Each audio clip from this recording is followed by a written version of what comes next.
ሰላም ሀና ታደሰ እባላለሁ። ምኖረው ሳውዲ አረቢያ ነው። ባለትዳርና የሁለት ልጆች እናት ነኝ። 2 አመት ነው የተቀመጥኩት ሳውዲ። ሳለችኝ ጊዜ ስራ መስራት ፈልጋለሁ በያዝኩት ስልክ።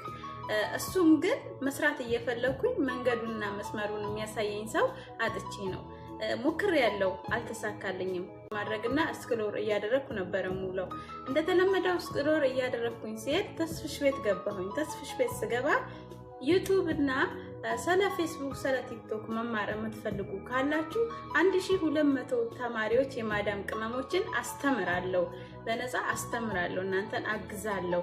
ማንነታችሁን ማን ነው ለእናንተ ኩሽናን ብቻ የፈቀደው በማለት ይሄን ትምህርት ቤት እንድንማር አግዞ ሊንኩን ከፕሮፋይል ስር ወሰድኩኝ። ስኩል የሚባል አፕ አውርድ በሳምንት 3 ያስተምራል። እሱንም ከኢሜል አከፋፈት ጀምሮ ነው የሚያስተምረው። ከኢሜል አከፋፈት ሲጀምር ማንበብ መጻፍ እችላለሁ፣ ግን እንዴት እንደሆነ አላቅም ነበረ። ሎጎ ምን እንደሆነ፣ ባነር ምን እንደሆነ፣ ቴምኔል ምን እንደሆነ፣ ለዩቲዩብ በምን አይነት ሳይዝ እንደሚቀረጽ አላውቅም ነበረ። ይሄንን አስረዳኝ፣ አስተማረኝ። ባስተማረኝ መልኩ ሁሉን ነገር እየተማርኩ ነኝ ያለሁት። ጎበዝ ከሚባሉ ተማሪዎች አንዷ እኔ ነኝ። ከራሴ ተረፌ እህቶቼንም እየረዳሁኝ ነው። እንግዲህ እንደምታውቁት 1 ወር ከምናምኑ ነው ይሄ ትምህርት ቤት ከተጀመረ። 1ኛ ዙሩን ሊያስመርቅ ነው። ሁለተኛ ዙር እየመዘገበ ነው ያለው።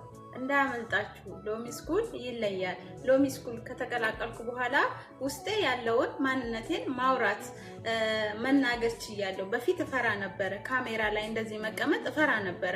አሁን ግን ፌስቡክ ላይ እንድንሰራ ገንዘብ እንድናገኝበት፣ ቲክቶክ ላይ ገንዘብ እንዳገኝበት፣ ጌመር እንድሆን እያበረታታኝ ነው ያለው ተስፍሽ ወንድማችን።